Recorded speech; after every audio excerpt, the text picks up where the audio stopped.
सभी को नमस्कार। मैं सौरभ शर्मा गौतम करियर इंस्टीट्यूट के ऑनलाइन प्लेटफॉर्म पे आप सभी का स्वागत करता हूं। आज की क्लास में हम जो काइनेमेटिक्स पढ़ रहे हैं उसी के नेक्स्ट टॉपिक के बारे में डिस्कशन करने वाले हैं।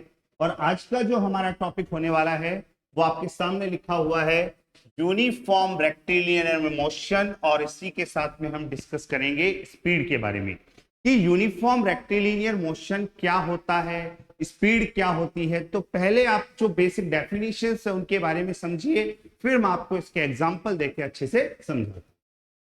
क्या डेफिनेशन है, देखिए, a motion in which a body covers equal distances in equal intervals of time. मतलब कोई भी ऑब्जेक्ट अगर इक्वल इंटरवल ऑफ टाइम के अंदर इक्वल डिस्टेंस कवर करेगा तो ऐसी मोशन को हम यूनिफॉर्म रेक्टिलिनियर मोशन कहते हैं। कैसे? एग्जांपल मान लीजिए, जैसे t इक्वल टू 0 के ऊपर कोई particle, suppose that x equal to 0 के ऊपर था। कोई पार्टिकल जब टाइम 0 था स्टार्टिंग में, हमने माना कि जहां से वो स्टार्ट कर रहा है उसकी पोजीशन x इक्वल टू 0 है। t इक्वल्स टू 1 के ऊपर सपोज दैट उसकी पोजीशन हो गई x इक्वल टू 2 मीटर।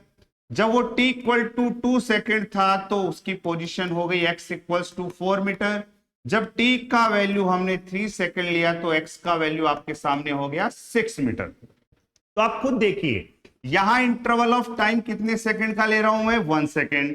यहां के लिए भी इंटरवल ऑफ टाइम हो जाएगा 1 सेकेंड, यहां के लिए भी इंटरवल ऑफ टाइम हो जाएगा 1 सेकेंड। यानी इंटरवल ऑफ टाइम मैंने इक्वल लिया है, 1 सेकेंड का इक्वल इंटरवल ऑफ टाइम लिया है। उसके हिसाब से आप डिस्टेंस को देखेंगे तो यहां x का वैल्यू 0 था, 0 से 2 में कवर किया उसने 2 मीटर। फिर नेक्स्ट 2 मीटर से 4 मीटर में भी इसने कवर किया 2 मीटर। फिर नेक्स्ट 4 मीटर से 6 मीटर में भी इसने कितना कवर किया? 2 मीटर कवर किया। यानी यूनिफॉर्म रेक्टिलिनियर मोशन वो होती है जिसमें कोई भी object equal intervals of time के अंदर अगर इक्वल डिस्टेंसेस कवर करेगा तो ऐसी मोशन आपकी यूनिफॉर्म रेक्टिलिनियर मोशन होने वाली है। इसमें आपके सामने मैंने 2 एग्जांपल भी लिखे, ध्यान से समझिए। एक तो falling of rain drops, rain drops की जो फॉलिंग होती है उस केस को भी आप एक तरह से यूनिफॉर्म रेक्टिलिनियर मोशन के रूप में कंसीडर कर सकते हैं। इसके अलावा descent of A parachutist with an open parachute, ये दोनों एग्जांपल आपके पास में है। सोचना आपका काम है कि ऐसा कहा तो क्यों कहा। इसमें कुछ चीजें हैं जो आपको नेग्लेक्ट करनी पड़ेगी, नेग्लेक्ट करने के बाद मैंने ऐसा किया है तो क्यों किया है, ये जस्ट आपके लिए क्वेश्चन है कि फॉलिंग ऑफ रेन ड्रॉप्स को हमने यूनिफॉर्म रेक्टिलिनियर मोशन क्यों कंसीडर किया। इसके अलावा descent of A parachutist with an open parachute. ठीक है, अब बात आती है स्पीड की। 9th क्लास तक जब हम पढ़ते हैं तो स्पीड के बारे में इतना पढ़ के आते हैं कि स्पीड ये है, स्पीड वो है, सब ने पढ़ा, बोले इतनी स्पीड से भाग रहा हूं, इतनी स्पीड से चल रहा हूं। लेकिन स्पीड का मतलब क्या है? तो इसमें डेफिनेशन लिखा हुआ है, स्पीड ऑफ यूनिफॉर्म मोशन। अभी हम यूनिफॉर्म मोशन की बात कर रहे हैं, उसके लिए ratio of the distance covered by A point two the time interval during which the distance is traversed. Means कोई पार्टिकल है या कोई पॉइंट है, इस पॉइंट ए से पॉइंट बी तक गया है, पॉइंट ए से लेके पॉइंट बी तक गया है। तो ए से बी तक जाने में जितना उसने डिस्टेंस कवर किया, और डिस्टेंस कवर करने में उसको क्या लगा है? कुछ टाइम लगा है। तो डिस्टेंस और टाइम का जो रेशियो बनने वाला है उसी को हम बोलने वाले हैं स्पीड। यानी कोई भी ऑब्जेक्ट कितना फास्ट चलेगा, कितना स्लो चलेगा, उस चीज को डिसाइड करने के लिए हमने एक टर्म बनाया है जिसको क्या नाम दिया गया? यहाँ पे स्पीड दिया गया है। तो स्पीड का फॉर्मूला हो गया डिस्टेंस अपॉन में टाइम इंटरवल। यानी जितना उसने डिस्टेंस कवर किया है डिवाइड बाई जितना टाइम उसने लिया है, टाइम इंटरवल। स्पीड को हम रिप्रेजेंट करने वाले हैं v से। v इक्वल्स टू डिस्टेंस को हमने लिखा है यहाँ पे s और टाइम इंटरवल को लिखा है हमने यहाँ पे t। अब सवाल ये उठता है कि यूनिट ऑफ स्पीड क्या है? तो यूनिट ऑफ स्पीड में देखो, अगर हम सीजीएस सिस्टम को फॉलो करते हैं, सीजीएस सिस्टम को फॉलो करते हैं तो आपको पता है डिस्टेंस का जो यूनिट होता है वहां पे सेंटीमीटर होता है, टाइम का यूनिट आपका सेकंड यूज करते हैं। और एसआई यूनिट के अंदर, एसआई यूनिट के अंदर अगर अपन बात करें एसआई यूनिट की, तो डिस्टेंस के लिए हम मीटर यूज करेंगे और टाइम के लिए सेकंड यूज करेंगे। कुछ जगह पे हमारे क्वेश्चंस में किलोमीटर पर हावर आ जाता है, तो किलोमीटर पर हावर के केस में हमें क्वेश्चंस को कैसे करना है ये चीज भी आपको मैं बता देता हूं। कि कई बार बच्चों को ये नहीं पता होता कि सर आपने किलोमीटर पर आवर से मीटर पर सेकंड बदलना है, मीटर पर सेकंड में कैसे बदला, मीटर पर सेकंड से किलोमीटर पर आवर में क्वेश्चन दिया हुआ कैसे बदलना है। तो ध्यान दीजिए बेटा, जिन केस में किलोमीटर पर आवर आपको दिया हुआ है और मीटर पर सेकंड में कन्वर्ट करना है, तो आप इसको 5/18 से मल्टीप्लाई कर देना। अब क्यों करना है ये चीज तो आपको भी पता होना चाहिए, क्योंकि 1 किलोमीटर के अंदर कितने मीटर होते हैं, 1000 मीटर, और 1 आवर में आपके कितने सेकंड हो गए, 3600 सेकंड। सॉल्व करेंगे तो आपका खुद का आंसर निकल के आ जाएगा 5/18, यानी 1 kilometre per hour, 1 kilometre per hour आपका 5/18 मीटर पर सेकंड के इक्वल होता है। तो आपको जैसे मान लीजिए मैंने कहा 18 किलोमीटर पर आवर आपको दिया हुआ है, इसको मीटर पर सेकंड में कन्वर्ट करो, तो 1 किलोमीटर पर आवर आपका 5/18 होता है, और यहाँ पे आपको 18 दिया हुआ है, तो आप इसको किससे मल्टीप्लाई कर दो, 18 से, तो आपका जो आंसर आएगा वो आएगा 5 मीटर पर सेकंड। तो ये चीज आपके लिए तब काम में आएगी जब क्वेश्चन में आपको किलोमीटर पर आवर दे रखा हो और मीटर पर सेकंड में कन्वर्ट करना हो, तो आपको 5/18 से मल्टीप्लाई करना है। और इसी का रिवर्ट अगर आपको मीटर पर सेकंड से क्वेश्चन में किलोमीटर पर आवर में दे रखा है, सॉरी मीटर पर सेकंड में देके किलोमीटर पर आवर में आपको कैलकुलेशन करनी है, तो आप इसका रिवर्ट कर सकते हैं। रिवर्ट मींस आप 18/5 से मल्टीप्लाई कर देना, आपका वहां पे कन्वर्जन हो जाएगा। अब आपके सामने एक डायग्राम दिया हुआ है, इस डायग्राम से हम एक ग्राफ बनाते हैं कि यूनिफॉर्म रेक्टिलिनियर मोशन के लिए कैसा ग्राफ बनेगा। तो आपको खुद को दिया हुआ है, ध्यान से देखना कि जब टाइम के कुछ वैल्यूज दे रखी हैं, ऐसे हमने डिस्टेंस के कुछ वैल्यू दे रखे हैं, तो टाइम और डिस्टेंस के लिए अगर हम ग्राफ प्लॉट करें, तो फॉर एग्जांपल हमने कोई भी एक डेटा मान लीजिए, जैसे यहां से इसको मैंने नाम दिया s और इसको नाम दिया मैंने t। टाइम जो है वो सेकंड में गिवन आपको, और डिस्टेंस जो है वो मीटर में कन्वर्ट, मीटर में दिया हुआ है इन मीटर। अब आप स्केल के अकॉर्डिंग आप यहाँ पे वैल्यू चूज कर सकते हैं। टाइम 1 to 7 तक है, तो ये मान लीजिए 0 1 2 3 4 5 6 आगे तक चलता रहेगा। यहाँ पे सब में 2 का गैप है, तो यहाँ पे मैंने 2 ले लिया, यहाँ पे 4 ले लिया, यहाँ पे 6, यहाँ पे 8, यहाँ पे 10, फिर आगे का डेटा आपके साथ बढ़ता रहेगा। तो आप खुद देखिए, जब टाइम का वैल्यू 1 था तो डिस्टेंस का वैल्यू आपको यहाँ पे 2 दिया हुआ है, तो 1 के ऊपर इस 2 पॉइंट को इंडिकेट कर लीजिए। नेक्स्ट आपको 2 के ऊपर 4 दे रखा है, तो टाइम जब 2 था तो डिस्टेंस का वैल्यू यहाँ पे 4 दे रखा है। 3 के ऊपर ये वैल्यू 6 दिया हुआ है, तो 3 के ऊपर इसको 6 पे मार्क कर लीजिए। ऐसे 4 पे दिया हुआ है तो इसको 8 पे मार्क कर लीजिए, और इसको ओरिजिन से ज्वाइन करने वाली जब लाइन बनाएंगे तो आप खुद देख रहे हैं कि आपको कैसी लाइन मिल रही है, स्ट्रेट लाइन मिल रही है। तो आपका कंक्लूजन क्या निकला यहां से कि जब भी यूनिफॉर्म रेक्टिलिनियर मोशन होगी तो वहां पे डिस्टेंस टाइम ग्राफ जो बनेगा आपका, वो एक आपके पास में स्ट्रेट लाइन आएगी। अब हम इस टॉपिक में क्वेश्चन से शुरुआत करते हैं। क्वेश्चन आपके सामने है, क्वेश्चन को ध्यान से पढ़िए। पढ़ने के बाद इसी क्वेश्चन को करने के कई तरीके हो सकते हैं। ये क्वेश्चन आगे जाके आप रिलेटिव मोशन में जब पढ़ोगे तो रिलेटिव मोशन में हो सकता है ये क्वेश्चन आपके लिए 30 सेकंड भी ना लगे, लेकिन यहां थोड़ा अलग तरीके से क्वेश्चन करना है, ध्यान दें। 2 buses started simultaneously from towns A and B which are 900 kilometre apart। Means आपको क्वेश्चन में गिवन है 2 टाउन आपको दे रखे हैं, एक टाउन A है, दूसरा टाउन आपको B दे रखा है, और दोनों टाउन्स के बीच का जो सेपरेशन है, जो डिस्टेंस दिया हुआ है, वो आपको दिया हुआ है क्वेश्चन में 900 किलोमीटर। अब आपको बोला गया है कि दोनों टाउन से साइमल्टेनियसली का मतलब एक के बाद दूसरा, तो यहां से भी एक बस स्टार्ट हो रही है, दूसरी बस यहां से स्टार्ट हो रही है। तो एक बस जो यहां से स्टार्ट हो रही है, ध्यान देना, इट टुक द फर्स्ट बस travelling from A to B 15 hours to complete the distance, and the second bus traveling from B to A ये ले रहा है आपका 10 hours। Determine when the buses met and at what distance from town A। यानी question में ये बोला गया कि जब ये चल रहा है, इसका स्पीड हमें मालूम नहीं है, इसका स्पीड हमने कितना मान लिया VA, और इसका स्पीड हमने कितना मान लिया VB, क्योंकि यहाँ क्वेश्चन में ये नहीं दिया हुआ कि इस वाले की स्पीड कितनी है, इस वाले की स्पीड कितनी है, लेकिन क्वेश्चन में हमें बोला है कि जो बस A से B तक जा रही है, यानी ये वाली बस जब यहां तक जा रही है तो ये ले रही है 15 आवर, और जो दूसरी वाली बस है जो B से यहां तक आ रही है वो वाली ले रही है ओनली 10 आवर। वैसे तो आपको आइडिया हो गया होगा कि कौन सी बस की यहाँ पे स्पीड ज्यादा होने वाली है, क्यों? क्योंकि जितना कम टाइम लेगा उसकी स्पीड उतनी क्या है, ज्यादा। यानी ये वाली बस फास्ट चल रही है, ये वाली बस स्लो चल रही है। अब आपको बोला गया कि दोनों के दोनों बसें कहां पर मिल रही हैं and what distance from town ए।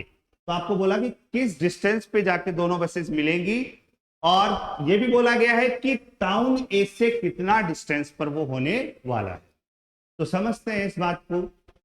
चलते चलते मान लीजिए यहां ए है टाउन और ये टाउन है बी। सपोज दैट वो दोनों यहां पर मिल, दोनों के दोनों कहां पर मिल गए, इस पॉइंट के ऊपर।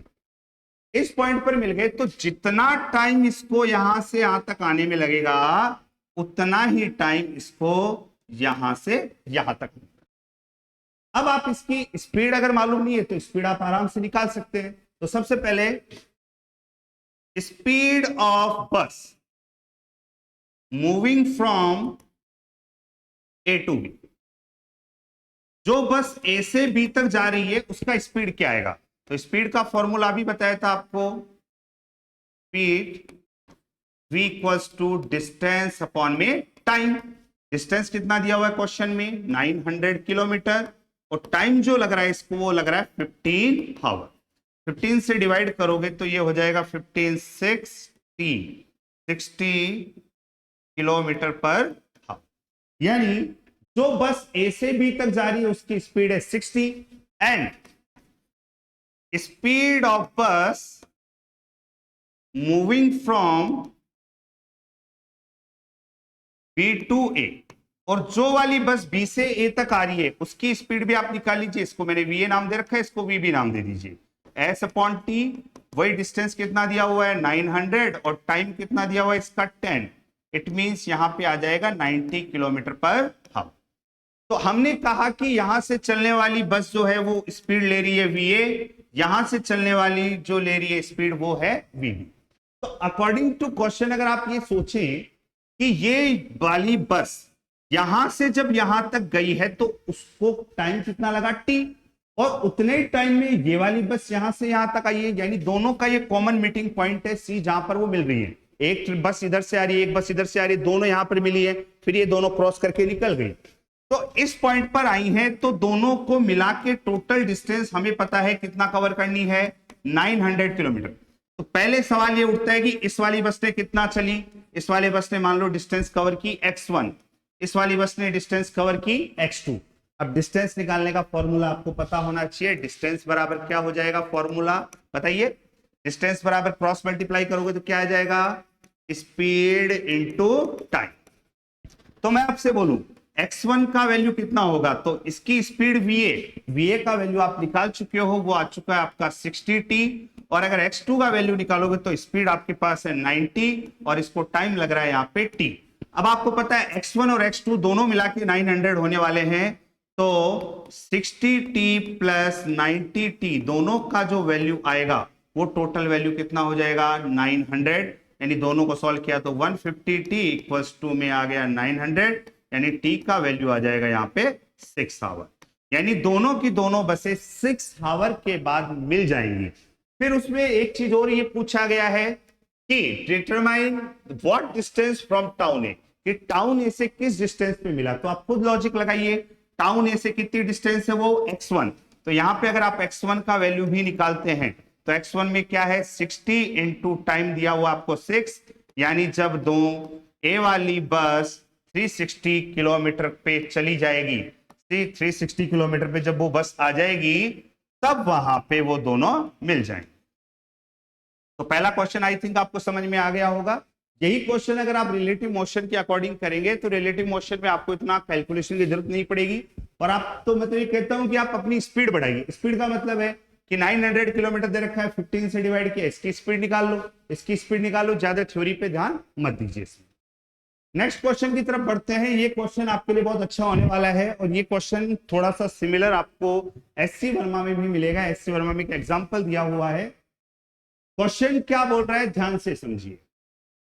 A cart is moving at a constant speed of 18 kilometre per hour on a straight road। Means यहां पे क्वेश्चन में स्पीड ऑफ कार्ट आपको दिया हुआ है। स्पीड ऑफ कार्ट कितना दिया हुआ है 18 kilometre per hour. 18 kilometre per hour. पहले इस क्वेश्चन में मैं जहां तक आगे का डेटा देख रहा हूं वो आप खुद देखिए। Which heads towards a wall, means एक वॉल बनी हुई है, ऐसे इस तरह से कोई वॉल बनी हुई है, इस वॉल की तरफ ये वाला कार्ड जो है वो मूव कर रहा है और इसकी स्पीड आपको दे रखी है 18 किलोमीटर पर हावर, यानी ये स्पीड है कार्ड की वीसी। ठीक है, आगे कह रहा है an insect that flies at a constant speed of 15 meter per second starts from the wall towards the cart at an instant when the cart is 100 meter away, flies until it reaches the cart and returns to the wall at the same speed. Question क्या बोला है कि जब ये वाला cart यहां से 100 metre distance पे था, उसी टाइम में इस वॉल के ऊपर बैठा हुआ एक इंसेक्ट था, कोई कीड़ा था, वो 15 मीटर पर सेकेंड की स्पीड से उड़ना स्टार्ट करता है। ठीक है, उड़ना स्टार्ट किया, कार्ट चल रहा है, ये जो इंसेक्ट है वो यहां से उड़ना स्टार्ट किया, कार्ट आ रहा है, इसके ऊपर आया, फिर वापस चला गया, कार्ट आगे पहुंच गया, फिर इसके ऊपर आया, फिर वापस चला गया। तो क्वेश्चन इसी तरह का है, देखिए क्या कह रहा है, start from the wall towards the cart at an instant when the cart is 100 meter away. मतलब जो कार्ट है वो इस वॉल से 100 मीटर डिस्टेंस पे था, तब ये इंसेक्ट यहां से उड़ा है और इसकी तरफ आ रहा है। फिर क्या बोल रहा है, flies until it reaches the cart and returns to the wall at same speed. मतलब जितनी स्पीड से यहां गया है उतनी स्पीड से ये वापस इधर भी जाएगा।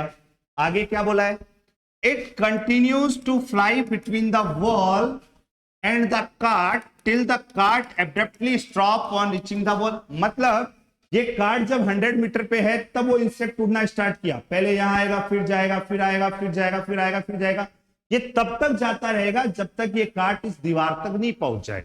मींस ये जो सेपरेशन है 100 मीटर का, ये 100 मीटर का सेपरेशन जब तक जीरो नहीं हो जाता तब तक ये इंसेक्ट इन दोनों के बीच में उड़ता रहेगा।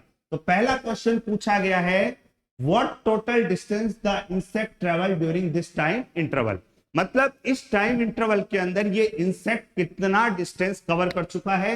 और सेकंड क्वेश्चन जो इसका बहुत इंटरेस्टिंग क्वेश्चन है, बहुत इंटरेस्टिंग का मतलब इस क्वेश्चन में आपको बहुत कुछ सीखने को मिलेगा। क्या बोल रहा है, how many trips has the insect made between the cart and the wall, यानी वो कितने चक्कर यहाँ पे काट चुका है, कितनी बार वो आया गया, तो वो चीज आपको निकालनी है। तो एक लॉजिकल बात मैं आपसे कहूं तो एक सिंपल सी बात है कि जैसे मान लीजिए गांव में कई बार होता है कि किसी के घर पे शादी होती है, अब बारात वहां से रवाना होती है जहां पे बारात को रुकाया गया है, बारात रुकी हुई बारात घर तक पहुंचेगी, लड़की वालों के घर तक। तब क्या होता है कि वहां पे कोई गांव के एक दो लड़के ऐसे होते हैं, बोले कोई देखभाल का ही काम करते हैं, बोले बारात कहां तक आ गई, घर से गया, फिर बारात को देख के आया, बोला बारात तो भी स्टैंड पे खड़ी है, फिर वहां से वो वापस घर पे गया, बोला जाके बारात वहां खड़ी है, फिर वहां से लड़की बोलती है, बोला तू वापस जाके देखा बारात कहां पे आ गई, फिर वो आ गया है तो मान लो स्टैंड से थोड़ा सा 150 मीटर आगे आ गई, फिर वो वहां गया, फिर वापस आया, इस तरह से उसने कितने ट्रिप कर लिए, ऐसा ही कुछ क्वेश्चन है। तो मैं आपको ये बोलूं कि इस मोशन को समझने के लिए सबसे पहले एक लॉजिक बैठाइए। लॉजिक क्या, कि इस वाले कार्ट को यहां से यहां तक आने में कितना टाइम लगेगा, मतलब उस बारात को जहां वो रुकी हुई है वहां से लड़की के घर तक आने में कितना टाइम लगेगा, उतनी ही देर तक तो वो बाइक वाला भी चला के इधर उधर चलेगा। तो वैसे ही सबसे पहले इस स्पीड को आप मीटर में कन्वर्ट कीजिए, मीटर पर सेकंड में। क्यों, क्योंकि यहाँ पे मोस्टली डेटा आपका मीटर पर सेकंड में और मीटर में दिया हुआ है। तो 18 किलोमीटर पर हावर है, मीटर पर सेकंड में बदलना है तो 5/18 से मल्टीप्लाई किया, तो इसका मतलब कार्ट का जो स्पीड है वो है 5 मीटर पर सेकंड। मींस ये वाला कार्ट, ये वाली वॉल है और यहां तक की जो डिस्टेंस है वो आपको क्वेश्चन में 100 मीटर दिया हुआ है और आपको बोला गया है कि कार्ट की जो स्पीड है वो 5 मीटर पर सेकंड है। तो सबसे पहले मैं आपसे बोलूं कि time taken by cart, to reach at wall, wall तक जाने में कितना टाइम लगा। तो टाइम का फॉर्मूला क्या होता है आप जानते हैं, डिस्टेंस अपॉन में स्पीड। यहां क्वेश्चन में डिस्टेंस आपको दिया हुआ है 100, डिवाइड में इसका स्पीड दिया हुआ है 5, यानी 20 सेकंड के अंदर ये कार्ट यहां से यहां तक पहुंचेगा। इसका मतलब ये हुआ कि जो इंसेक्ट है वो भी इसी 20 सेकंड में इधर से इधर आया है, इधर से इधर गया है। तो क्वेश्चन में क्या बोला, what total distance the insect travel during this time interval. तो फर्स्ट क्वेश्चन का आंसर आपके सामने आने वाला है डिस्टेंस। डिस्टेंस का फॉर्मूला आप जानते हैं क्या होता है, स्पीड इनटू टाइम। तो यहां पे इंसेक्ट का स्पीड कितना होने वाला है, यहाँ पे 15, और टाइम का मतलब जितने टाइम में कार्ड यहां तक पहुंचेगा उतने टाइम में ये यहां से यहां तक ट्रैवलिंग कर रहा है। इसका मतलब ये वाला टाइम कितना आया यहाँ पे 20, इसका मतलब 300 मीटर आपका फर्स्ट क्वेश्चन का आंसर हुआ कि what total distance the insect travels during this time interval. तो फर्स्ट क्वेश्चन का आंसर क्या हुआ आपका 300 मीटर। अब बात आती है सेकंड क्वेश्चन की, how many trips has the insect made between the cart and the wall. यानी कार्ट और वॉल के बीच में उस इंसेक्ट ने कितने ट्रिप्स किए हैं। तो इन क्वेश्चन को समझने के लिए मैं आपको आइडिया देता हूं, बेसिक आइडिया, वो आप समझिए। ये सपोज दैट मैंने क्या बना दी, वॉल बना दी। मान लीजिए इनिशियली कार्ट यहां पर था, कितने मीटर पे था वो, 100 मीटर पे, 100 मीटर पे था। उसकी जब फर्स्ट ट्रिप स्टार्ट हुई, क्या स्टार्ट हुई, फर्स्ट। तो फर्स्ट ट्रिप में पहले ये पता करो कि वो कहां पर था और उसको कहां जाके मिला है। जो पिछला क्वेश्चन आपको करवाया गया है, सिमिलर सा क्वेश्चन है, उसी चीज को आपको समझना है कि कितने टाइम बाद ये कार्ट और इंसेक्ट पहली बार मिलेंगे। यानी जब फर्स्ट ट्रिप की बात करूं मैं, फर्स्ट ट्रिप, तो फर्स्ट ट्रिप के अंदर दोनों के बीच का जो सेपरेशन है, ये कार्ट है, कार्ट की स्पीड कितनी है 5 मीटर पर सेकेंड, और जो इंसेक्ट है उसकी स्पीड कितनी है 10, क्वेश्चन में दिया हुआ है ये 15 मीटर पर सेकेंड। तो अब सवाल ये उठता है कि फर्स्ट ट्रिप के अंदर दोनों के बीच का जो सेपरेशन था, मतलब वो 100 मीटर डिस्टेंस पे था, तो उस 100 मीटर के सेपरेशन में मान लो कार्ट यहां से यहां तक चल के आया और इंसेक्ट यहां से यहां तक चल के आया। जितने टाइम में कार्ट यहां पर पहुंचा है उतने ही टाइम में ये इंसेक्ट भी यहां तक पहुंचा है। कोई डाउट आपको कि जितने टाइम में कार्ट यहां पे पहुंचा उतने टाइम में इंसेक्ट यहां पे पहुंचा। कार्ट ने कितना डिस्टेंस कवर किया, डिस्टेंस बराबर होता है स्पीड इनटू टाइम। तो कितनी स्पीड है इसकी 5, और टाइम कितना है इसका t, प्लस इसने कितना डिस्टेंस कवर किया, इसकी स्पीड है 15 और टाइम कितना हो गया यहाँ पे t। तो ये टोटल डिस्टेंस मिला के जो होगी वो कितने मीटर डिस्टेंस पे था, 100 मीटर पे। तो ये टोटल डिस्टेंस उसकी हो गई 100 मीटर। तो यहां से 5t और 15t हो गया 20t। 20t का वैल्यू 100 मीटर है, इसका मतलब t का वैल्यू आया 5 सेकेंड। t का वैल्यू कितना आया 5 सेकेंड, यानी t जो टाइम है उसका वैल्यू हमें पता लग गया 5 सेकेंड। यानी पहली बार ये कार्ट जब यहां से कितना 25 मीटर पे था उतने में ये 75 मीटर कवर करके यहां तक पहुंच गया, यहां पहुंच गया। अब ये वापस उड़ना स्टार्ट किया। तो एक चीज बताओ, इसकी स्पीड कांस्टेंट रहने वाली है, क्वेश्चन में बोला गया है कि कांस्टेंट स्पीड से मूव कर रहा है। तो ये इंसेक्ट यहां से 5 सेकंड में इधर आया, 5 सेकंड में यहां गया, यानी टोटल टाइम फर्स्ट ट्रिप का कितना हुआ उसका 10 सेकंड। यानी फर्स्ट ट्रिप का जो टोटल टाइम है, फर्स्ट ट्रिप का टोटल टाइम, तो टोटल टाइम जो है उसका कितना हो गया 10 सेकंड। इसका मतलब ये हुआ कि जब फर्स्ट ट्रिप स्टार्ट हुई थी तो कार्ट यहां पे 100 मीटर डिस्टेंस पे था। जब उसकी सेकंड ट्रिप स्टार्ट होगी तो वो कार्ट कहां पर होगा, अब खुद लॉजिक लगा के बताइए कि टोटल 10 सेकंड हो गए। मतलब एक बार में वो यहां से आया, कार्ट तक आया, कार्ट भी चल रहा है, फिर ये वापस गया, कार्ट भी आगे जा रहा है, यानी कार्ट 10 सेकंड बाद में 50 मीटर डिस्टेंस कवर कर चुका होगा। यानी अभी वो कितने मीटर डिस्टेंस पे बैठा होगा 50 मीटर।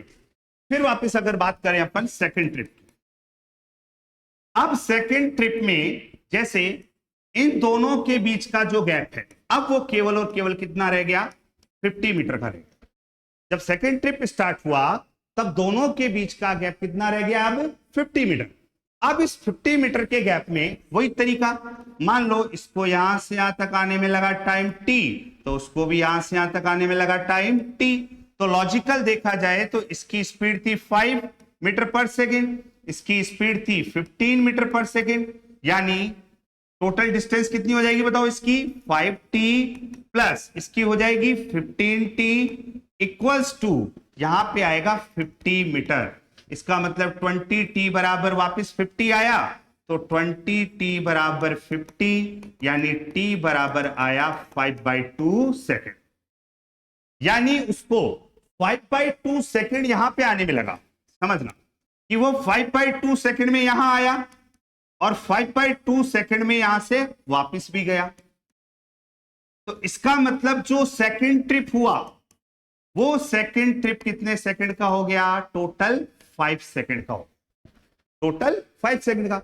यानी सेकेंड ट्रिप अगर टोटल 5 सेकेंड का हुआ है तो इसका मतलब अब काट कहां पर होगा, इसकी स्पीड कितनी है 5 मीटर। तो सेकेंड ट्रिप, ये जब फर्स्ट ट्रिप स्टार्ट हुई, सेकेंड ट्रिप में वो यहां पर था, तो थर्ड ट्रिप में वो कहां पर होगा, तो ऑलरेडी वो 50 के ऊपर है, तो 5 सेकेंड में ये कितना और चल जाएगा। अब खुद लॉजिक लगाइए, 50 ऑलरेडी था, माइनस कितनी स्पीड से चल रहा है ये 5 की स्पीड से, और टाइम कितना हुआ 5, इसका मतलब 50 माइनस 25, यानी वो 25 मीटर पे पहुंच चुका है। यानी अब यहां से ये 25 मीटर पे आ चुका है। अब वापस से थर्ड ट्रिप स्टार्ट होगी, फिर फोर्थ ट्रिप स्टार्ट होगी, फिर फिफ्थ ट्रिप स्टार्ट होगी। कितनी बार हम इसको करेंगे इतना हम नहीं कर सकते, मैं कन्वर्ट करके बता रहा हूं, ध्यान से सुनना। मैं इस 100 को 100 इंटू 1/2 की पावर 0 लिख सकता हूं। 100 को क्या लिखा मैंने, 100 इंटू 1/2 की पावर 0, यानी किसी भी बेस का पावर 0 होता है तो उसका वैल्यू कितना आता है, 1 आता है। तो 100 को 1 से मल्टीप्लाई करोगे तो क्या आएगा 100। अगर मैं सेकेंड ट्रिप वाले की बात करूं तो सेकेंड ट्रिप को मैंने लिखा 100 1/2 की पावर 1, 100 1/2 की पावर 1, और सॉल्व करके देख लो आपका कितना आने वाला है 50 मीटर। जब मैं 25 की बात करूं तो यहां पे मैं लिखूंगा 100 1/2 की पावर 2, 1/2 की पावर 2 मींस 1/2 का स्क्वायर करेंगे तो आप क्या आएगा 1/4, 1/4 का आप 100 से मल्टीप्लाई करेंगे तो 1/4 का 100 से मल्टीप्लाई करने पे कितना आंसर आएगा 25। ऐसे ही वो चलता रहेगा, धीरे धीरे चलता रहेगा। एक बात सोचिए, फर्स्ट ट्रिप के अंदर ये वाला केस बना, सेकंड ट्रिप के अंदर ये वाला केस बना, थर्ड ट्रिप के अंदर ये वाला केस बना। मान लीजिए let number of trips between cart and wall is n। हमने कहा कि उस कार्ट और वॉल के बीच में, इस कार्ट और वॉल के बीच में नंबर ऑफ ट्रिप्स कितनी है, n ट्रिप्स है, n ट्रिप्स हैं। तो आप एक बात बताओ, फर्स्ट ट्रिप के अंदर डिस्टेंस कितने थी 100, सेकंड ट्रिप में डिस्टेंस थी 100 1/2 की पावर 1, थर्ड ट्रिप में थी 100 बाई 1/2 की पावर 2। और जब नंबर ऑफ ट्रिप्स n है और नंबर ऑफ ट्रिप्स लास्ट में कब रुकेगी, जब वो बिल्कुल कार्ट यहां पर पहुंच जाएगा। और कार्ड जब यहां पर पहुंच जाएगा तो ये जो सेपरेशन है वो कितना हो जाएगा यहां पे 0। यानी ये तभी पॉसिबल है कि distance between cart and wall tends to 0, तो वहां पे ट्रिप क्या हो जाएगी उसकी खत्म।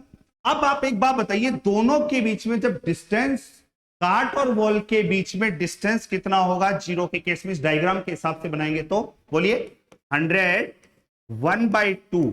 देखो फर्स्ट ट्रिप में एक कम, सेकंड ट्रिप में एक कम, थर्ड ट्रिप में एक कम, एन ट्रिप है तो कितना कम होगा n-1, और ये टेंस टू क्या आ रहा है 0। तो ये वाली वैल्यू 0 कब आ सकती है, अब खुद लॉजिक लगाइए। अगर n का वैल्यू हम 1 रखेंगे, 2 रखेंगे, 3 रखेंगे तो कुछ ना कुछ ये वैल्यू देता रहेगा आपको, और कुछ ना कुछ वैल्यू देता रहेगा, तो ये 0 पॉसिबल नहीं है। तो इफ n का वैल्यू अगर हम इनफाइनाइट ले लें तो इस केस में ये वाली वैल्यू क्या आ सकती है 0 आ सकती है। इसका मतलब हमारा जो आंसर आएगा वो क्या आएगा कि number of trips insect made between the cart and the wall is infinite. और आपको जो समझाया गया है इस पैटर्न को अच्छे से समझिए कि फर्स्ट ट्रिप में उनके बीच का गैप क्या था जब फर्स्ट ट्रिप स्टार्ट हुई, फिर सेकंड ट्रिप के स्टार्ट में उनके बीच का गैप क्या था, थर्ड ट्रिप के बीच में गैप क्या था। अब वो ट्रिप बंद कब होंगी, जब दोनों के बीच का सेपरेशन क्या हो जाएगा, 0 हो जाएगा। इसका मतलब जब तक वो कार्ट वॉल तक पहुंचेगा उन दोनों के बीच में जो इंसेक्ट है वो इंसेक्ट एंड जो नंबर ऑफ ट्रिप्स है वो कितनी कर लेगा, इनफाइनाइट। ठीक है, आगे बढ़ते हैं हम नॉन यूनिफॉर्म रेक्टिलिनियर मोशन। अभी तक हमने बात करी यूनिफॉर्म मोशन की। यूनिफॉर्म मोशन का एग्जांपल एक समझ भी सकते हैं कि एक नॉर्मली जब ट्रेन चलती है तो ट्रेन जब चलती है तो उसकी स्पीड लगभग एक बार तो कांस्टेंट रहती है जब तक वो ब्रेक अप्लाई नहीं करे। लेकिन हम नॉर्मल केस में बात करें कि एक ऐसे ट्रैक पे चल रहे हैं जिस ट्रैक के ऊपर हमें बार बार ब्रेक भी लगाना पड़ेगा, स्पीड कम भी होगी ज्यादा भी होगी। तो जिस केस में वहां मैंने बोला था यूनिफॉर्म रेक्टिलिनियर मोशन की डेफिनेशन क्या बताई थी कि कोई भी ऑब्जेक्ट अगर इक्वल इंटरवल ऑफ टाइम में इक्वल डिस्टेंस कवर करता है तो वो मोशन कौन सी होती है, उसकी यूनिफॉर्म मोशन। लेकिन यहां पे मैंने क्या लिखा, a motion in which a body covers unequal distance. जहां पे अनइक्वल डिस्टेंस कवर करे किसके अंदर, इक्वल इंटरवल ऑफ टाइम के अंदर। कैसे, एग्जांपल के तौर पे देखते हैं कि जब x का वैल्यू 0 था, कब t का वैल्यू 0 था, t का वैल्यू 1 सेकेंड था, x का वैल्यू 3 मीटर है, t का वैल्यू 2 सेकेंड है, x का वैल्यू 5 मीटर है, t का वैल्यू 3 सेकेंड है, x का वैल्यू 6 मीटर है, t का वैल्यू 4 सेकेंड है, x का वैल्यू 8 मीटर है, t का वैल्यू 5 सेकेंड है, x का वैल्यू 15 मीटर है। तो आप खुद देखिए यहां पे क्या हो रहा है, गैप कितने का है, 1 सेकेंड का। 1 सेकेंड के गैप में कितना डिस्टेंस कवर किया, 3 मीटर। नेक्स्ट 1 सेकेंड के गैप में कितना कवर किया इसने, 2 मीटर। नेक्स्ट 1 सेकेंड के गैप में कितना कवर किया इसने, ओनली 1 मीटर। नेक्स्ट 1 सेकेंड के गैप में इसने कवर किया 2 मीटर। नेक्स्ट 1 सेकेंड के गैप में इसने कवर किया direct 7 meter. Means interval of time तो इक्वल आ रहा है, इंटरवल ऑफ टाइम तो क्या आ रहा है, इक्वल, लेकिन जो डिस्टेंसेस हैं वो इक्वल नहीं आ रही। इसका मतलब कोई भी पार्टिकल या कोई भी ऑब्जेक्ट अगर इक्वल इंटरवल ऑफ टाइम के अंदर अनइक्वल डिस्टेंसेस कवर करता है तो ऐसी मोशन को हम क्या बोलते हैं, नॉन यूनिफॉर्म रेक्टिलिनियर मोशन। यानी कोई भी मोशन, जैसे एग्जांपल के तौर पे motion of A car on an irregular track. Irregular track का मतलब रोड में उबड़ खाबड़ है तो एक कांस्टेंट स्पीड बना के वो नहीं चल सकता। अब बात आती है कि जब तक स्पीड कांस्टेंट थी हमने केवल स्पीड पढ़ा, लेकिन जब स्पीड सेम नहीं रहने वाली, स्पीड सेम नहीं रहने वाली, क्यों, क्योंकि हर बार इंटरवल में, हर इंटरवल के अंदर डिस्टेंस अलग आएगी तो स्पीड का वैल्यू भी अलग आएगा। तो इस केस में हमारे माइंड में एक नया वर्ड क्रिएट कर देगा और वो नया वर्ड क्या है, एवरेज स्पीड। तो हम आज एक बात क्लियर कर सकते हैं कि एवरेज स्पीड पढ़ क्यों रहे। तो बात सिंपल सी है, अगर यूनिफॉर्म मोशन है तो हमें एवरेज स्पीड पढ़ने की जरूरत ही नहीं। जहां यूनिफॉर्म की जगह नॉन यूनिफॉर्म रेक्टिलिनियर मोशन आ गई वहां पे हमें क्या पढ़ना पड़ेगा, एवरेज स्पीड पढ़ना पड़ेगा। अब एवरेज स्पीड के लिए करना क्या है वो भी मैं आपको बताता हूं। एवरेज स्पीड क्या है, सबसे पहले इसका डेफिनेशन समझते हैं कि एवरेज स्पीड क्या होता है। तो एवरेज स्पीड की डेफिनेशन क्या बोल रही है, ध्यान से सुनिए। एवरेज स्पीड बोल रहा है the average speed on A given segment of the path. मतलब आपको जाना है यहां से लेके यहां तक, ए से लेके कहां तक जाना है, बी तक जाना है।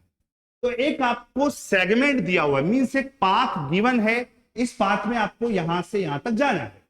तो is the ratio of the length of this path to the time interval during which this path is traversed. Means यहां से लेके यहां तक में इस पाथ का जो लेंथ होगा वो लेंथ मान लो कितना है, L। अब वो L है, अब उस L में अलग अलग जगह अलग अलग डेटा बनेगा। टोटल लेंथ तो आपके पास आ गई और उसी में जो टाइम इंटरवल बनेगा, यहां का टाइम अलग, यहां का टाइम अलग, यहां का टाइम अलग, यहां का टाइम अलग। तो ये छोटे छोटे सारे सेगमेंट्स को ऐड करके मैंने इस डिस्टेंस को नाम दे दिया डेल्टा एक्स। क्या नाम दे दिया, डेल्टा एक्स। यानी टोटल पाथ लेंथ, ए से बी तक का जो टोटल पाथ लेंथ है उसको क्या नाम दिया मैंने, डेल्टा एक्स। और जो यहां का टाइम है और यहां का टाइम है, इन दोनों का जो इंटरवल बनेगा, गैप बनेगा, उसको नाम दिया मैंने डेल्टा टी। तो एवरेज स्पीड का फॉर्मूला क्या बना, distance covered divide by time taken, यानी जो टोटल डिस्टेंस कवर हो रही है उसको टोटल टाइम से डिवाइड कर दीजिए, आपका एवरेज स्पीड निकल के आ जाएगा। अब बात आती है कि एवरेज स्पीड का रिप्रेजेंटेशन कैसे करना है। तो इसके तीन तरीके हैं, या तो वी एवी लिखिए आप, या वी के ऊपर बार बनाइए, या वी की तरफ इस तरह का सिंबल यूज कीजिए। डिस्टेंस कवर्ड को मैंने नाम दिया डेल्टा एक्स और टाइम इंटरवल को नाम दिया डेल्टा। अब ये सवाल था जब एक इंटरवल ऑफ टाइम आपको दिया हुआ है, क्या दिया हुआ है, interval of time. Interval of time का मतलब जैसे आज मान लीजिए आप जयपुर हो, जयपुर से आपको दिल्ली जाना, तो जयपुर से दिल्ली जाने की आपकी कार की जो जर्नी है वो 4 आवर की रही।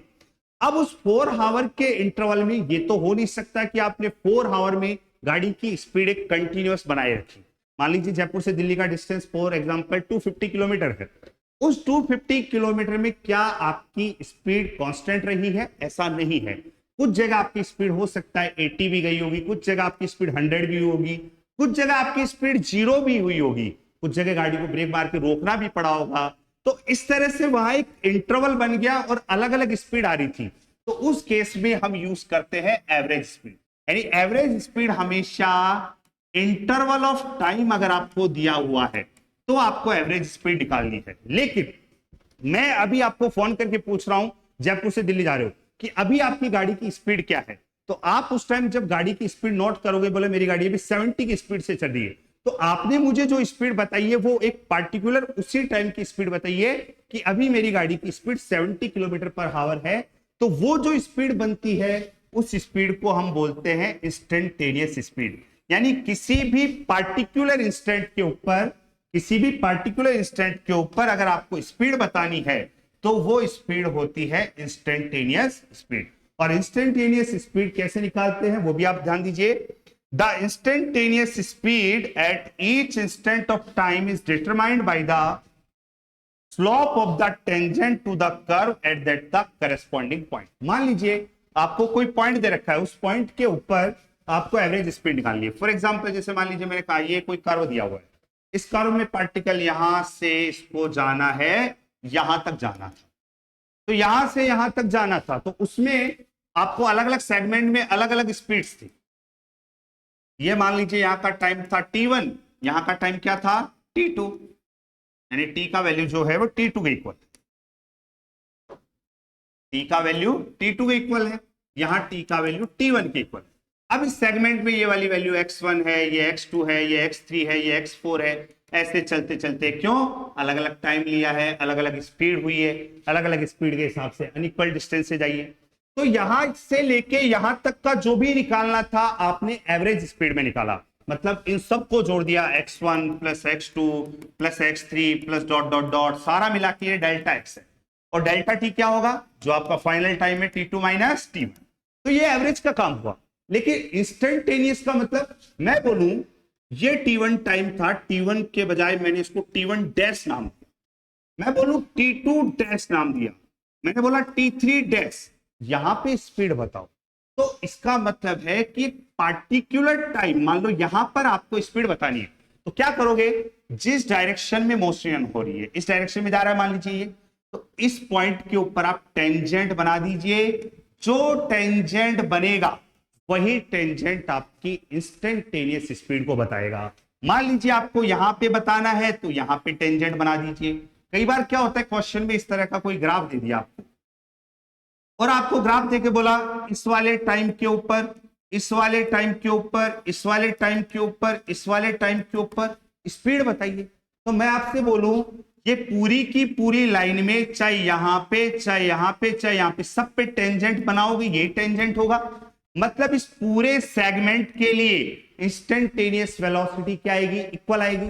यानी किसी भी पॉइंट पे आपको स्पीड निकालनी हो उस पॉइंट पे आप टेंजेंट बना दो, और टेंजेंट बना के जो एक्स एक्सिस है उसकी पॉजिटिव डायरेक्शन में जो एंगल बने वो निकाल लीजिए, या इसी को डायरेक्ट हम टेन थीटा बोल के भी निकाल सकते हैं। जो आपको ग्राफिकल रिप्रेजेंटेशन जब आएगा तब उसके बारे में मैं पूरा डिटेल में बताऊंगा कि किस तरह से हम टेन थीटा का भी यूज करेंगे।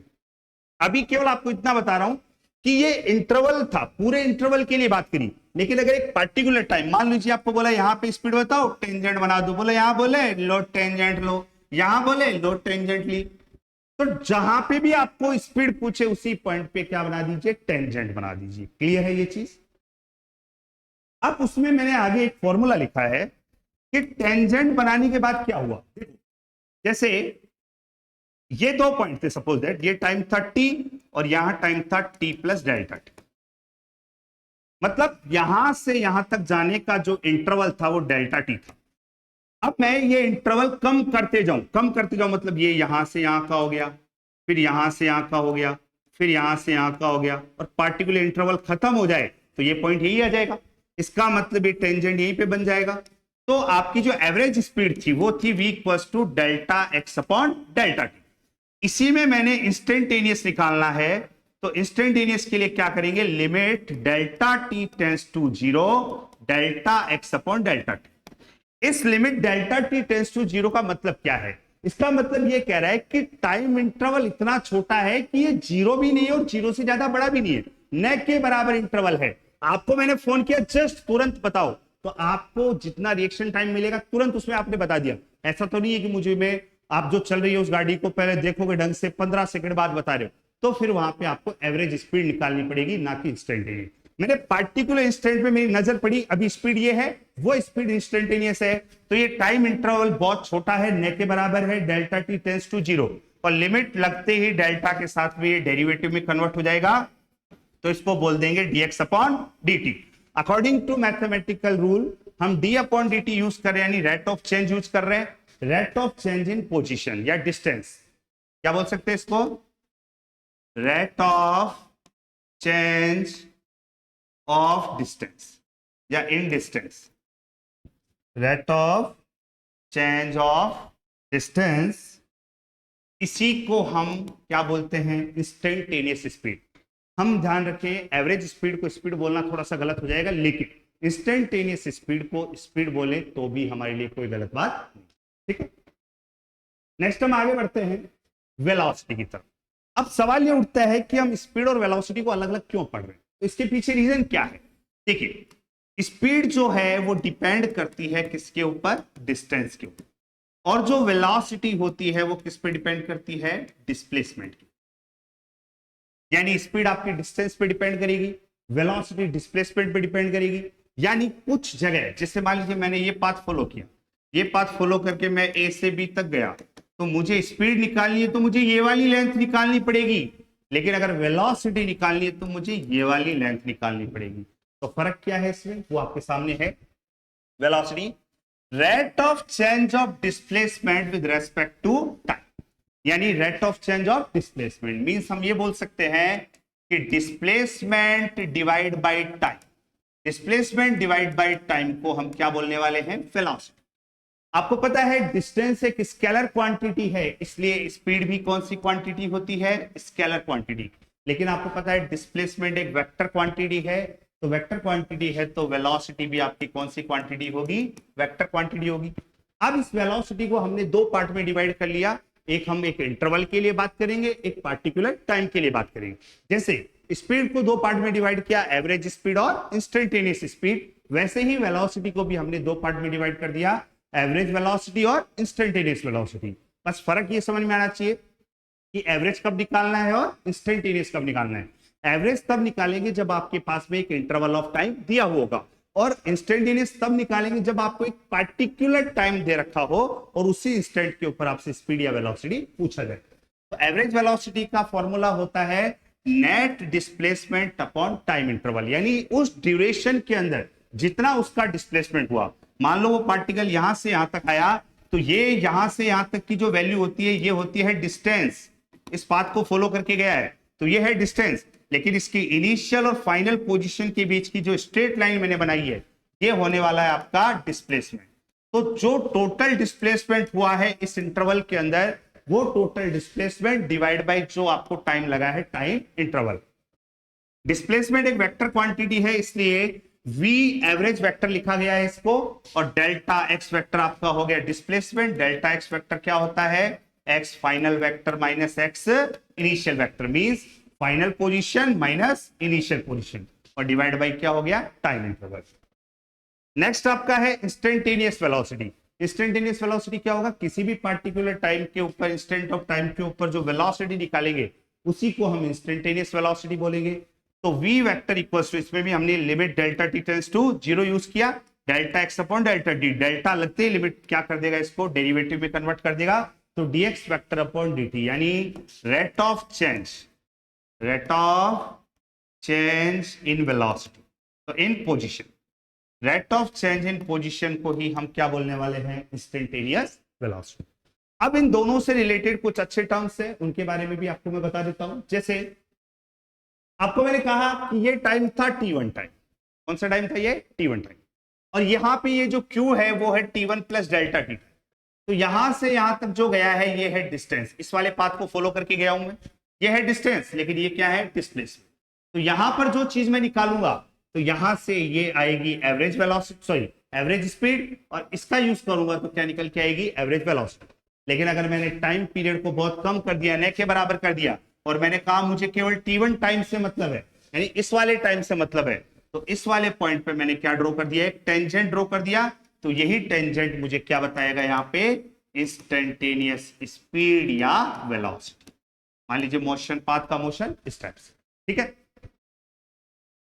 अब देखिए इसमें कुछ की पॉइंट्स आपके लिए लिखे हुए हैं। की पॉइंट्स में पहला की पॉइंट आपके सामने है, for 1D motion, 1D motion की बात है, if object reverses its direction of motion, अगर पार्टिकल जाते जाते अपनी डायरेक्शन ऑफ मोशन को चेंज करता है, then velocity changes its sign and it has to be zero at certain extent. मान लीजिए मैं ऐसे जा रहा था और फिर मैं घूमने की कोशिश किया, तो जहां मैं घूमूंगा, जिस पॉइंट को मैं घूमना बोलूंगा उसको हम बोलते हैं टर्निंग पॉइंट।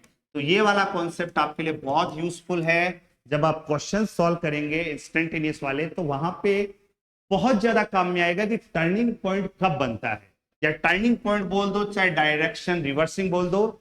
जब भी डायरेक्शन रिवर्स करेगा कोई पार्टिकल, जैसे मान लो ये ऑब्जेक्ट इधर जा रहा था तो उसका वेलोसिटी पॉजिटिव था, लेकिन जब वो पार्टिकल इधर की तरफ आ रहा है तो इसका वेलोसिटी नेगेटिव है। जिस पॉइंट पे उसने अपनी डायरेक्शन चेंज की थी, मान लो वो यहां से गया यहां तक, फिर यहां से डायरेक्शन चेंज की, उस पॉइंट के ऊपर उसका वेलोसिटी क्या होता है, जीरो होता है। तो टर्निंग पॉइंट का जब भी क्वेश्चन आए तो पहले आप उस टाइम को कैलकुलेट कीजिए जहां पे उसका वेलोसिटी जीरो हुआ। कैसे, जैसे मान लीजिए x equals to t² minus 4t आपको दिया हुआ है। अब आपको बोला गया कि इस क्वेश्चन में डिस्टेंस और डिस्प्लेसमेंट निकालो, और कोई इंटरवल भी आपको दे दे, तो पहले आप इसमें क्वेश्चन के लिए क्या चेक करेंगे, टर्निंग पॉइंट। अब टर्निंग पॉइंट चेक करने का बिल्कुल सिंपल सा तरीका है, वेलोसिटी dx अपॉन dt निकालिए और इसको आप जीरो के इक्वल पुट कर दीजिए, आपको पता लग जाएगा कि किस टाइम पे वहां पे टर्निंग हुई है, यानी पार्टिकल ने अपनी डायरेक्शन ऑफ मोशन को चेंज किया है। हाँ, अगर आप एवरेज वेलोसिटी निकालोगे तो आपको कभी दिक्कत नहीं आएगी, अगर आप डिस्प्लेसमेंट निकालोगे कभी दिक्कत नहीं आएगी, लेकिन जहां पे टर्निंग पॉइंट हुआ और उस क्वेश्चन में आपको एवरेज स्पीड या डिस्टेंस पूछा गया है, तो 100% है कि आपका क्वेश्चन गलत हो जाएगा। तो टर्निंग पॉइंट चेक करने का क्या प्रोसेस है कि जो x का इक्वेशन दिया हुआ टाइम के टर्म में, आप उसको डिफरेंशिएट करिए और डिफरेंशिएट करके उसको जीरो के इक्वल पुट कीजिए। जैसे t² माइनस 4t में t² का डिफरेंशिएशन हम जानते हैं कितना होता है, 2t माइनस 4t में 4 कांस्टेंट रखा, t का डिफरेंशिएशन हुआ 1 इक्वल्स टू आया 0, यानी 2t इक्वल्स टू 4 मिला, मींस t का वैल्यू 2 सेकंड। जब टाइम का वैल्यू 2 सेकंड था तो 2 सेकंड पे एक पार्टिकल ने अपनी डायरेक्शन ऑफ मोशन को चेंज कर लिया है। तो ऐसे क्वेश्चन में डिस्टेंस निकालना और एवरेज स्पीड निकालने का पैटर्न थोड़ा डिफरेंट होगा, जो आगे क्वेश्चंस आएंगे तब हम आपसे डिस्कस करेंगे। नेक्स्ट पॉइंट लिखा मैंने कि अगर मोशन 1D नहीं है, ये मोशन 1D थी, 1D के अंदर अगर डायरेक्शन ऑफ मोशन चेंज हो रहा है तो 100% आपको टर्निंग पॉइंट निकालना पड़ेगा। लेकिन अगर direction of motion change 1D नहीं है मोशन, यानी मोशन ऑफ कर्व पाथ, यानी कर्व्ड पाथ के ऊपर मोशन हो रहा है, तो उस केस में then velocity of the particle at reversing point may और मे नॉट बी जीरो। तो वहां रिवर्स कर रहा है तो रिवर्स करते टाइम उसकी स्पीड जीरो भी हो सकती है और नहीं भी हो, ये चीज आपको सोचना पड़ेगा। तो वो हर केस में पॉसिबल नहीं है। जैसे एग्जांपल के तौर पे motion on a circular path, circular motion आएगी तब इसके बारे में पूरा डिटेल में बात करेंगे।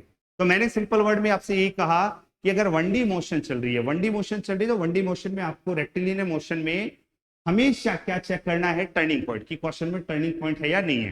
लेकिन सर्कुलर मोशन है तो सर्कुलर मोशन में टर्निंग पॉइंट पे वेलोसिटी जीरो हो भी सकती है और नहीं भी, लेकिन 100% है टर्निंग पॉइंट पे रेक्टिलिनियर मोशन या 1D मोशन के अंदर 100% वेलोसिटी जीरो होगा। ठीक है, नेक्स्ट हम आगे बढ़ते हैं। आपका जो क्वेश्चन की चेन है, उस क्वेश्चंस की चेन को अब हम स्टार्ट करते हैं। सबसे पहले हाफ जर्नी फॉर्मूला या हाफ डिस्टेंस फॉर्मूला। कई बार बच्चे कहते हैं बोले सर हम फॉर्मूले क्यों याद करें।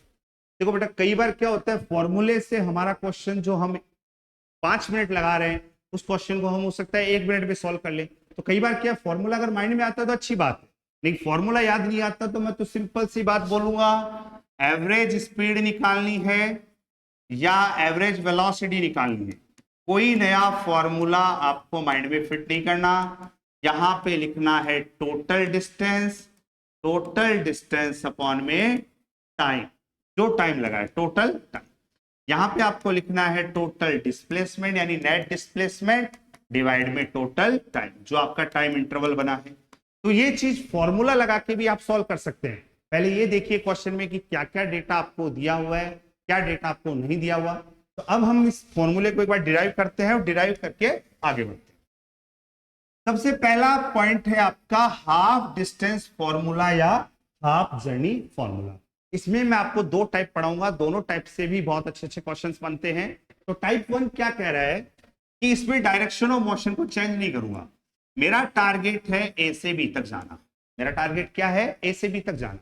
मेरे को कहा गया है जर्नी को यहां पे हाफ करो, जर्नी को क्या कीजिए, हाफ, या डिस्टेंस को हाफ कीजिए। Means suppose that total distance यहां से यहां तक का मैंने कंसीडर किया है एक्स। मैंने कहा कि पॉइंट ए से पॉइंट बी तक का जो टोटल डिस्टेंस है वो है एक्स। इसमें मैं अगर कहूं कि यहां पे कोई पॉइंट है पी जो मिड पॉइंट, क्या है, मिड पॉइंट। अगर ये मिड पॉइंट है तो 100% होगा कि ए से पी तक की जो डिस्टेंस है वो होगी x/2 और ये भी डिस्टेंस कितनी होगी, x/2। अब क्वेश्चन में हाफ जर्नी फॉर्मूला किस तरह से आएगा, वो बोलेगा कि कोई भी ऑब्जेक्ट अपनी फर्स्ट हाफ जर्नी का मतलब ए से पी तक, वो फर्स्ट हाफ जर्नी को v1 स्पीड से चलेगा और नेक्स्ट हाफ जर्नी में वो चलेगा v2 स्पीड। क्या कहा मैंने क्वेश्चन में कि कोई पार्टिकल या कोई ऑब्जेक्ट अपनी फर्स्ट हाफ जर्नी चल रहा है v1 स्पीड से और नेक्स्ट हाफ जर्नी चल रहा है v2 स्पीड से। उस केस में आपको एवरेज स्पीड और एवरेज वेलोसिटी निकालनी है। तो किस तरह से आप निकालेंगे, तो सबसे पहला सवाल मेरा यह है, एवरेज स्पीड या एवरेज वेलोसिटी की फॉर्मूले में आपको देखना है टोटल डिस्टेंस कितनी है, फिर देखना है टोटल टाइम कितना है। तो इस क्वेश्चन में आप एक बात बताइए, आपको टोटल जर्नी मालूम है, टोटल जर्नी आपको बोल दिया मान लो एक्स है, लेकिन क्या आपको यह मालूम है कि वो v1 स्पीड तक कितने टाइम से चला, कितने टाइम तक चला, और v2 स्पीड से कितने टाइम तक चला। मींस इस क्वेश्चन में हमें टाइम का बिल्कुल भी आइडिया नहीं है। तो पहले जो डेटा मालूम नहीं है वो डेटा आप कैलकुलेट कीजिए। तो सबसे पहले ए टू पी की जर्नी में हमें क्या निकालना है, टाइम निकालना है। टाइम का फॉर्मूला होता है डिस्टेंस बाई स्पीड, यानी हमारे पास डिस्टेंस जो है वो यहां से यहां तक की है x/2 और स्पीड यहां पे दिया हुआ है v1, तो ये बन जाएगा x/2v1। सिमिलरली हम बात करते हैं p से लेके b तक की, तो यहां पे जो टाइम आएगा वो देखिए डिस्टेंस यहां पे दिया हुआ है आपको x/2 और स्पीड जो है वो यहां पे है v2, तो ये आ जाएगा x/2v2। मींस a से p तक की जर्नी और p से b तक की जर्नी दोनों का टाइम हमने निकाल लिया। मींस अब हमारे पास आराम से क्वेश्चन को सॉल्व करने के लिए सारी डेटा अपने पास है। एवरेज स्पीड भी निकालेंगे और एवरेज वेलोसिटी भी निकालेंगे। तो एवरेज स्पीड का फॉर्मूला होता है total distance upon total time, total distance upon total time. तो टोटल डिस्टेंस बताइए, ए से बी तक का डिस्टेंस कितना है यहाँ पे x, टोटल टाइम का मतलब यहां से यहां तक का टाइम प्लस यहां से यहां तक का टाइम, तो यहां से यहां तक का टाइम है x/2v1 प्लस नेक्स्ट टाइम है x/2v2। कैलकुलेशन आप सभी को आनी चाहिए, फॉर्मूले में से रिजल्ट आएगा 2v1v2 divide by v1 plus v2। अब ऐसे ही एवरेज वेलोसिटी निकालना है, तो एवरेज वेलोसिटी होता है टोटल डिस्प्लेसमेंट अपॉन में वही टोटल टाइम। तो यहां पे एक बात बताइए, क्या डायरेक्शन ऑफ मोशन में कोई चेंज हुआ? डायरेक्शन ऑफ मोशन में अगर चेंज नहीं होता है, रेक्टिलिनियर मोशन है, 1D मोशन है, तो रेक्टिलिनियर मोशन में if there is no change in direction of motion then magnitude of speed and magnitude of displacement, वो sorry magnitude of distance and magnitude of displacement both are same. यानी यहां total displacement यहां से आता है, ये initial position है, ये फाइनल पोजीशन है, तो टोटल डिस्प्लेसमेंट हो गया x, वही टाइम आपका x upon 2v1 plus x upon 2v2। Solve करेंगे तो वापस आंसर आएगा 2v1v2 अपॉन v1 प्लस। यानी फर्स्ट क्वेश्चन जो हाफ डिस्टेंस फॉर्मूला या हाफ जर्नी फॉर्मूला है वो यही है कि if an object moves with speed v1 for its first half journey and moves with speed v2 for remaining half journey, then what will be the value of average speed and average velocity? Then your answer should be 2v1 v2 upon v1 plus v2। इस वाले case में हमने direction of motion को change नहीं किया है, इसलिए हमारा आंसर दोनों केसेस में क्या आया है, सिमिलर आया है। इसी से आपको एक एग्जांपल भी दे दिया मैंने, जैसे मैंने बोला फर्स्ट हाफ जर्नी स्पीड थी 40 किलोमीटर पर हावर, सेकेंड हाफ जर्नी इसके अंदर स्पीड है 60 किलोमीटर पर हावर। तो आपसे बोला गया एवरेज स्पीड कितना आएगा, तो आपको पता है फर्स्ट हाफ जर्नी में जो स्पीड है इसको आप v1 मान सकते हैं, और सेकंड हाफ जर्नी में जो स्पीड है इसको क्या मान सकते हैं, v2 मान सकते हैं। v1 और v2 का वैल्यू आ चुका है, दोनों वैल्यू यहाँ पे रखोगे तो 2 × 40 × 60 डिवाइड में 40 + 60, ये हो जाएगा 4800 डिवाइड बाई 100 यानी 48 किलोमीटर पर आवर। आप आराम से कॉपी पेन यूज कीजिए और क्वेश्चन को सॉल्व कीजिए। नेक्स्ट हम टाइप 2 की तरफ बढ़ते हैं कि हाफ डिस्टेंस है हाफ जर्नी फॉर्मूला का टाइप 2 क्या बनता है। देखिए जैसे मान लीजिए ये पॉइंट है ए और ये पॉइंट क्या है बी, आप ए से बी तक का टोटल जर्नी का जो डिस्टेंस है वो मान लो कितना है x। अब मान लो आप ए से बी तक गए, ए से बी तक जाने में आपका स्पीड था v1 और बी से ए तक आने का जो स्पीड है वो है आपका v2। मतलब ए से बी तक गए आप v1 स्पीड से और बी से ए तक वापस आए तो आपका स्पीड क्या था v2। मतलब इस जर्नी में जिस पॉइंट से आप गए हो दूसरे पॉइंट पे और दूसरे पॉइंट से वापस आए हो आप फर्स्ट पॉइंट के ऊपर। तो इस वाले क्वेश्चन में भी आपको क्या मालूम नहीं है, टाइम मालूम नहीं है। तो सबसे पहले जर्नी कहां से कहां तक की स्टार्ट हुई, ए से बी तक की, तो ए से बी तक में टाइम निकालोगे तो वही formula distance upon speed. Distance यहाँ पे यहां से यहां तक का डिस्टेंस कितना है हमारे पास x, और स्पीड का वैल्यू क्या है यहाँ पे v1। और अगर b से a तक वापस आ रहे हो, रिटर्न हो रहे हो, तो रिटर्निंग केस में आपका जो टाइम निकल के आएगा वो डिस्टेंस वापस x डिवाइड बाई आ जाएगा v। अब बात करें सबसे पहले एवरेज स्पीड की, तो इस केस में एवरेज स्पीड का फॉर्मूला आपने पढ़ा है total distance upon total time. तो टोटल डिस्टेंस कितना हुआ बताओ, x आप जाने में लगाए हो, x आप आने में लगाए हो, तो x और x मिलके कितना हो जाएगा 2x डिवाइड में टोटल टाइम में x upon v1 plus x upon v2। तो आप यहां से अगर एवरेज स्पीड कैलकुलेट करते हैं तो आपका आंसर अभी भी आएगा 2v1 v2 upon v1 plus v2। यानी डायरेक्शन ऑफ मोशन चेंज होने से भी जो एवरेज स्पीड निकाली है हमने उसके ऊपर कोई फर्क नहीं पड़ा। लेकिन इसी क्वेश्चन में मैं आपसे बोलूं कि एवरेज वेलोसिटी क्या आएगी, तो आप लिखोगे यहाँ पे total displacement upon total time, और डिस्प्लेसमेंट निकालना मैं आपको ऑलरेडी बता चुका हूं कि टोटल डिस्प्लेसमेंट कैसे निकाला जाता है। तो यहाँ पे डिस्प्लेसमेंट अगर निकाला है तो आपको पता है कि जब पार्टिकल स्टार्ट हुआ था तो वो पॉइंट ए से स्टार्ट हुआ था, ए से बी तक गया और बी से वापस कहां पर आ गया, ए पर। यानी इस पूरी जर्नी में पार्टिकल वापस अपनी पोजीशन पे आ चुका है, मींस इनिशियल पोजीशन पे आ चुका है। तो कोई भी ऑब्जेक्ट अगर अपनी इनिशियल पोजीशन पे वापस आ जाता है तो उसका डिस्प्लेसमेंट कितना होता है, 0 होता है। और टोटल टाइम जो है वो आपको कुछ लेने से मतलब ही नहीं है, x upon v1 x upon v2, 0 को डिवाइड करोगे तो क्या आंसर मिलेगा, 0 मिलेगा। अब आप ये कहोगे बोले सर इसको आप हाफ जर्नी फॉर्मूला क्यों बोल रहे हो, तो आप खुद देख लीजिए टोटल यहां से यहां गया यहां से यहां गया, मतलब एक बार ट्रिप में x चला दूसरी बार ट्रिप में भी x चला, टोटल ट्रिप तो 2x की हुई ना। उस ट्रिप के अंदर कितना हुआ, x इधर जाने का x इधर आने का, बस फर्क क्या था, डायरेक्शन ऑफ मोशन चेंज हो गई। डायरेक्शन ऑफ मोशन चेंज होने से और उसके बाद वापस इनिशियल पोजीशन पे आ जाने से एवरेज वेलोसिटी का वैल्यू क्या हो गया, 0 हो गया। अब हम अगली क्लास में इसी क्वेश्चंस का एक मिक्सअप फॉर्म बताएंगे जिसमें हाफ जर्नी फॉर्मूला और हाफ डिस्टेंस फॉर्मूला दोनों का मिक्सअप होगा। उसके बाद इसी में कुछ कॉम्प्लेक्स प्रॉब्लम्स के साथ में हम average speed, average velocity, instantaneous speed, instantaneous velocity से रिलेटेड सारी प्रॉब्लम्स को अगले लेक्चर में कंप्लीट करेंगे। और फाइनली जब इक्वेशन ऑफ मोशन आएगा तब आपको इन चीजों का सारा यूटिलाइजेशन समझ में आ जाएगा। आज की क्लास देखने के लिए सभी का धन्यवाद।